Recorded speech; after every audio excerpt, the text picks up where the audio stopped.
শিল্প শহর দুর্গাপুরের সার্বিক রূপান্তর ও রেল পরিকাঠামো ভোলবদল ঘটাতে একজোড়া বড় পদক্ষেপ নিলেন স্থানীয় জনপ্রতিনিধিরা। কেন্দ্রীয় রেলমন্ত্রী অশ্বিনী বৈষ্ণবের কাছে দুর্গাপুরের উন্নয়নের স্বার্থে 16 দফা দাবি সহ একটি স্মারক লিপি পেশ করেছেন দুর্গাপুর পশ্চিমের বিধায়ক লক্ষণচন্দ্র ঘরুই। দুর্গাপুর পূর্বের বিধায়ক চন্দ্রশেখর বন্দ্যোপাধ্যায় এবং সমাজসেবী জয়দীপ বন্দ্যোপাধ্যায় শনিবার দুপুরে নবান্ন সভাঘরে রাজ্যের প্রশাসনিক বৈঠক চলাকালীন রেলমন্ত্রীর সঙ্গে দীর্ঘ আলোচনার পর এই প্রস্তাবগুচ্ছ তুলে দেওয়া হয়। এই প্রস্তাবের মূল দাবিগুলির মধ্যে রয়েছে দুর্গাপুর রেল স্টেশনের আধুনিকীকরণ এবং মায়াবাজার রাজবাঁধ ও পানাগড়ের লেভেল ক্রসিং এর ওভারব্রিজ নির্মাণ। এছাড়া দুর্গাপুরে বন্দে ভারত ও রাজধানী এক্সপ্রেসের মতো দূরপাল্লা ট্রেনের স্টপেজ, একটি লেভেল 1 রেলওয়ে হাসপাতাল এবং আধুনিক স্পোর্টস কমপ্লেক্স গড়ে তোলার আর্জি জানানো হয়েছে। বিধায়ক লক্ষণচন্দ্র ঘরুই জানান, এই প্রকল্পগুলি বাস্তবায়িত হলে দুর্গাপুর একটি আধুনিক ও স্মার্ট শহর হিসেবে আরও এগিয়ে যাবে। নমস্কার।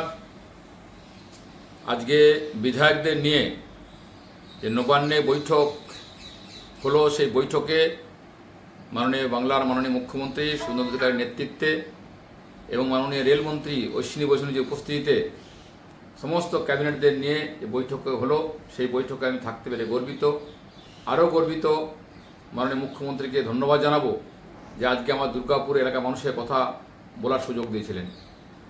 দুর্গাপুরে মায়াবাজার রেল ব্রিজ দীর্ঘদিন ধরে আটকে আছে, ইমিডিয়েটলি রেল ব্রিজ হওয়া উচিত, সেটা সামনে বলেছি। এবং আমাদের মায়াবাজারের যে স্টেশন, সেই স্টেশনকে আধুনিক করতে হবে, সেটা বলেছি।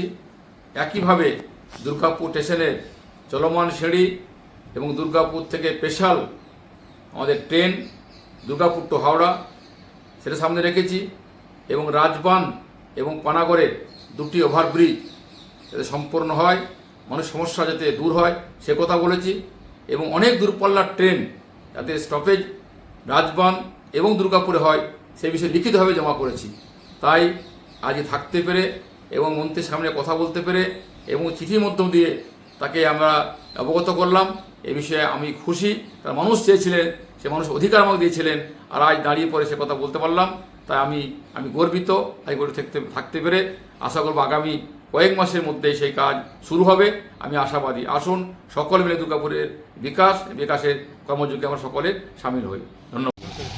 আজ মাননীয় রেলমন্ত্রী এবং রাজ্যের মুখ্যমন্ত্রীর উপস্থিতিতে নবান্নের সভাঘরে যে বৈঠক হয়, সেখানে 208 জন বিধায়কের উপস্থিতিতে এবং সাংসদ দলের উপস্থিতিতে প্রপোজাল চাওয়া হয় এলাকা ভিত্তিক।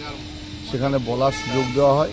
আমাদের পশ্চিম বর্ধমান থেকে অরিজিৎ, লক্ষণদারাও প্রস্তাব রাখেন এবং আমরা সব লিখিতভাবে প্রস্তাব আকারে জমা করি মাননীয় রেলমন্ত্রীর সম্মুখে।